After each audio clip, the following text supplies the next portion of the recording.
Hello and welcome to the final episode of Global Duologue. I have had diplomats, policymakers, and domain experts on my show. For today's episode, I have someone who has been involved in public life in various capacities for nearly 3 decades.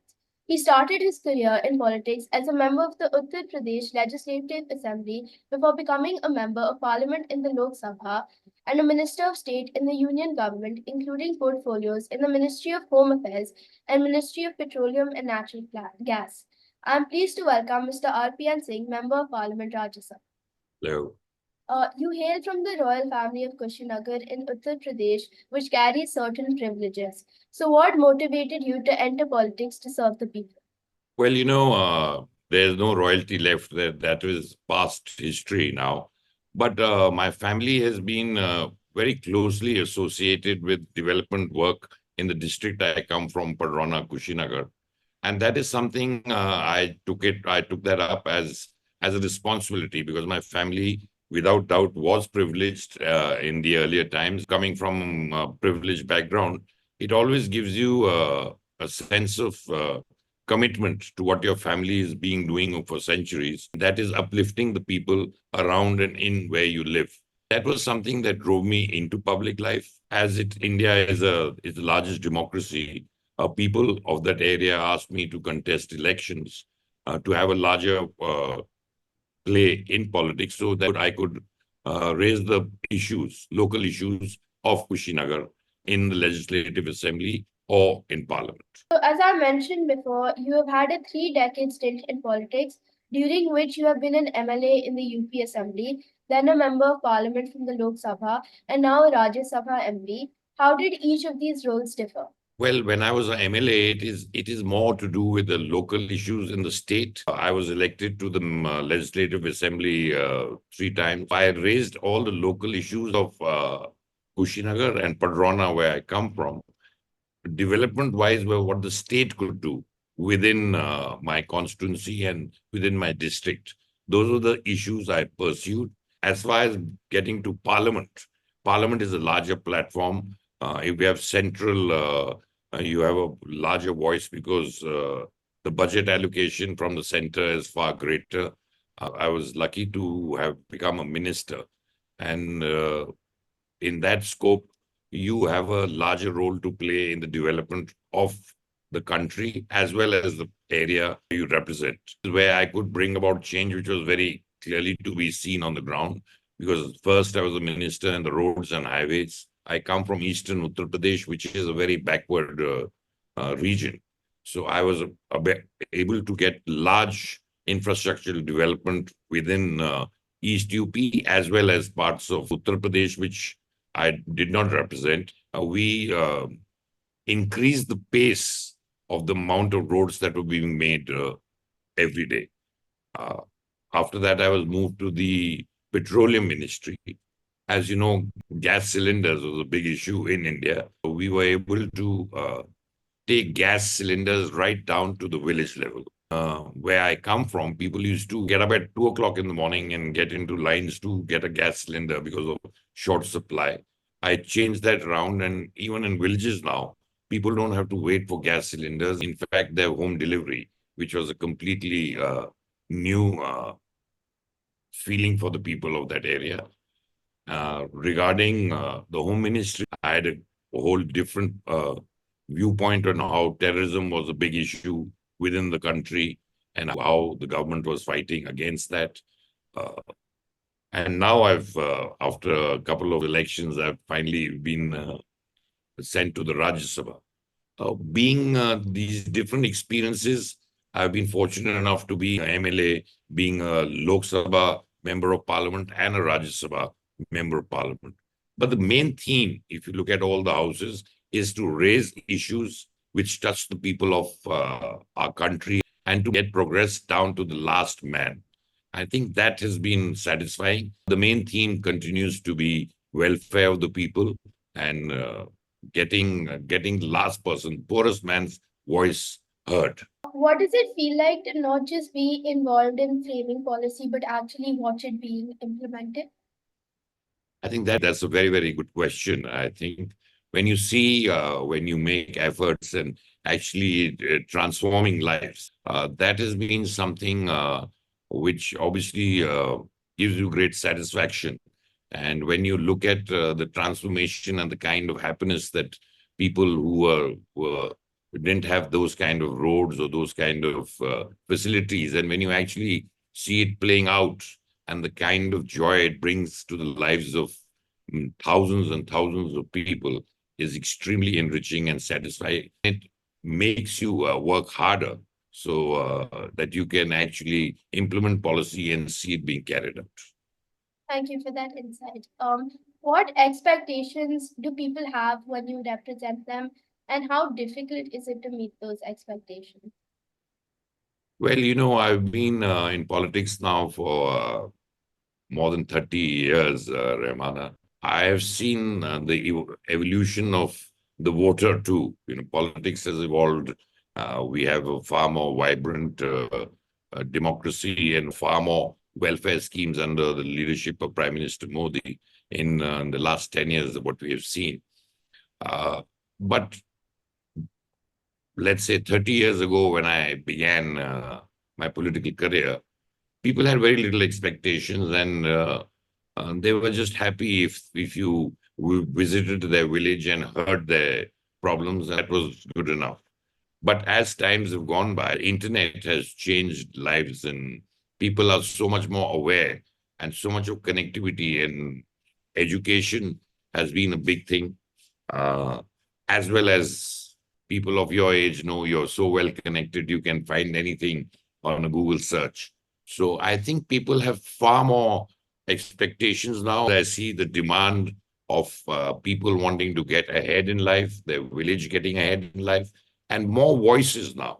Even people first who could were slightly better off in society were the ones who got to politicians. Now even the poorest of the poor can reach the politician and ask for problems that he faces or his area faces. The expectations are huge. To be very fair, I would say the expectations are so huge that politicians find it a bit difficult to live up to all those expectations. And if you see a change in politics in that sense, people who used to get elected 30 years ago used to continue getting elected many, many times around. What has that led to? More competition in politics, people who are more easily accessible, people in politics who are easily they're delivering goods to their constituency. So I think that has been very dramatic in the last 30 years. The demand was very low. Now there's great demand. People want you to be available to them, and you have to show work on the ground. I think that is how democracy in India has evolved. Now a politician just cannot win elections by his background or by family he comes from or what community he comes from. You have to have deliverable things which you can tell the people, and that this is what I have done and this is what I plan to do. So you have to have a roadmap. And one of the main things that in the last 10 years, how Indian politics has changed is under the leadership of the Prime Minister. Uh, he is given a vision that where he's going to take India, being a member of the Bharatiya Janata Party, is that has been a great change in the last year, where we have a roadmap. The Prime Minister talks of 2047 of being a developed India. So all the people elected in the BJP work towards that goal. And I think that is something that is resonating. Today, you just cannot have a, a very short-sighted view in politics. I think people are rejecting that. People are well aware of what is happening because of the connectivity, even in rural India today. So I think that has been the major change as far as politics and expectations is. And I think that is a very good thing that has happened to the country. Yes, I think people are more aspirational today due to the exposure we all have. Positively, correct. Each member of parliament is allocated some funds which is to be utilized for the development of his or her constituency. How did you decide which initiatives to support and what have been your priorities in this regard? Well, it's not a large amount of money which a member of parliament actually has to allocate because each constituency is extremely large. But as far as I'm concerned, I primarily look at education. I look at uh, hospitals, medical facilities to be whatever equipment is needed in rural India, and probably where connectivity, where there's some bridges, small bridges which connect villages which need to be upgraded. Thank you. You have held important ministerial positions in the government of India, including as Minister of State for Home Affairs. I'm keen to understand how such an important ministry functions and what is the role of a minister in the union government. The Home Ministry is a very, very large ministry. It covers many, many aspects. It covers the borders. We have we have the CRPF, the CISF, the Indo-Tibetan border. We have all these CAPFs which look after many, many important borders of our country. We have the ITBP, which is on the India-Chinese border. We have a force which is uh, in the northeast. We have the CRPF, which is tackling primarily Naxalites. So if you look at it, it is basically external threats. It does internal threats. It does Naxal, the problems that we have within the country. We look at terror within intelligence, within the Indian framework, which is the Intelligence Bureau, is also under the Home Ministry. You look at the problems in Kashmir, in the Northeast, where we have insurgency. You have to be aware of the threats and that can come which can come to India from outside our borders. So intelligence in that sense is a very big issue there. If you look at the whole ministry as such, we have a cabinet minister and we have usually two ministers of state who help him in his many tasks. And they look after union territories too. For example, Delhi is a union territory. The Delhi police is under the Home Ministry. The union territories are directly controlled by the Home Ministry. In the sense, the Lieutenant Governor reports to the Home Ministry. So if you look at it, it's a very major part that plays in the security of this country. I think it's a ministry which in an interview like this, it would be very difficult for me to explain all the aspects. How does the role of a politician differ from that of a diplomat, and what is the interplay between the two when it comes to representing the nation? Well, I would say politicians are diplomatic, but there's a huge difference from being a diplomat and a politician. Diplomacy is you have to be very careful of the words you choose because you represent your country outside and the kind of interplay you have with various countries all over the world. If you look at the times today, it's extremely turbulent. You have to be extremely sharp in the kind of the line you take with many countries. We have many countries which are fighting amongst themselves.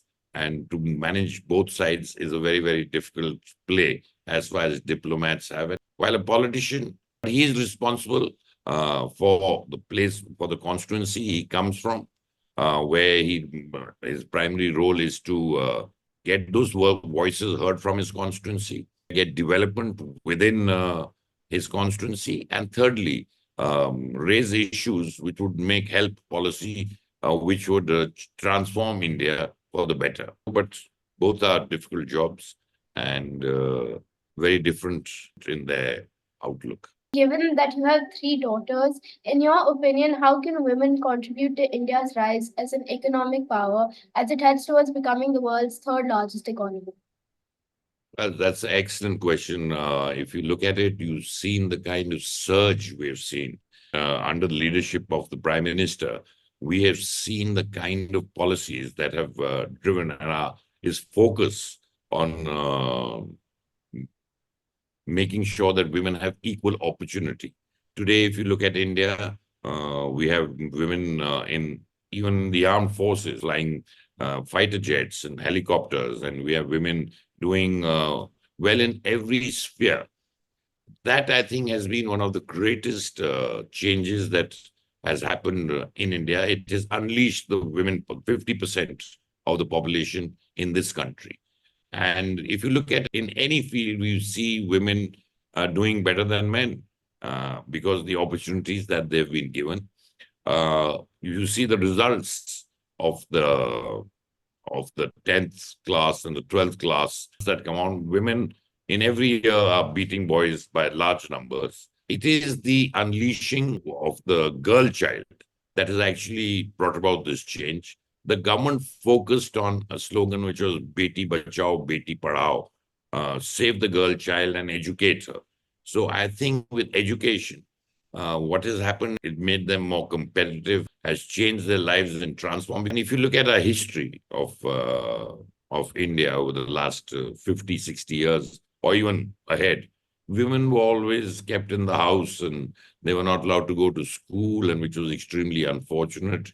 Women, when they got married, were meant to be just looking after the children and the household. With the change of education and the kind of opportunities that the girl child has got, it has unleashed them. And this government is extremely clear that women have a clear role and they have equal opportunity. That is one of the driving forces of this country, that we are going to become, in the next 5 years, the third largest economy in the world. The Prime Minister has passed a bill which gave reservation to women to come into politics, which will again transform. When this law plays out, we'll have a reservation for 33% of women being in legislative assemblies, being in the Lok Sabha. What we will see that their voice being heard, and they will be the driving force in policy changes. And once their power has been unleashed, we can clearly see how India has progressed. It is something which will lead us to being the third largest economy with equal opportunities. And we are in the middle of the general elections where nearly 1 billion people are eligible to vote, the largest such democratic exercise in the world. What should be the priorities of the new government which will be voted into power? Well, the elections are on. I'm a member of the Bharatiya Janata Party, which has been in government in India for the last 10 years under the leadership of the Prime Minister Modi. In the last 10 years, we have seen the transformation of India, not only within, but the kind of influence that India has in world policies.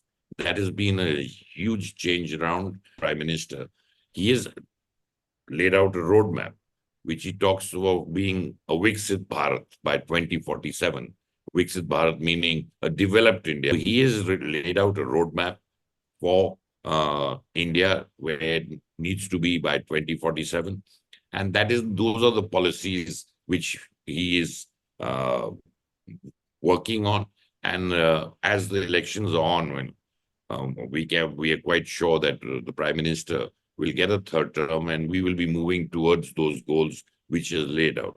The other big role that the government has played out is of India as a soft power, of being a Vishwaguru, of being a cultural, compassionate. We have the oldest tradition and culture in this world, and that is something which we haven't forgotten. That is something we are bringing forward with modernization. So India has always been a country of peace, progress, and brotherhood. And that is the second part of what the roadmap is, being a Vishwaguru, of being a soft power which influences the world towards peace, prosperity, and one big family. Thank you for that wonderful insight. India is the world's youngest nation with the median age being 28.7 years. What advice would you give to the youth? Well, you have to think big, you have to work hard. There is obviously a lot of competition, but It is era of opportunity for younger people. There are so many new avenues opening up with artificial intelligence and with internet being available to even the poorest of the poor. So they're being exposed to things which people never their parents never even knew about. If the opportunities are there for them, they need to put their head down and work hard to uplift themselves. This country is what is most important in this competitive world. It's not how successful you are, it's how many times you fall down and get up. You cannot do well each time, but each time you fall down and you stand up and walk forward. That would be my biggest message to the children now, is never give up. Thank you. Finally, I believe you love Bollywood films. So could that have been an alternate career if you did not enter politics? Well, I went to boarding when I was 6 years old. I was 6 years old, and the only outing when we were 12, we used to see a movie. Those days, where I studied, there were only Hindi movies. So when I went to see Hindi movies, they were so entertaining kind of song and dance and the fighting one man beating 30 people up. So it was like escapism, and it was so entertaining. In my time, we used to have this great actor who's been one of the most successful actors, Mr. Amitabh Bachchan. We used to see him, and his films. I think when I was younger, everybody was inspired to be a movie star because he could sing, he'd be a great dancer, he could do comedy. He was like Superman.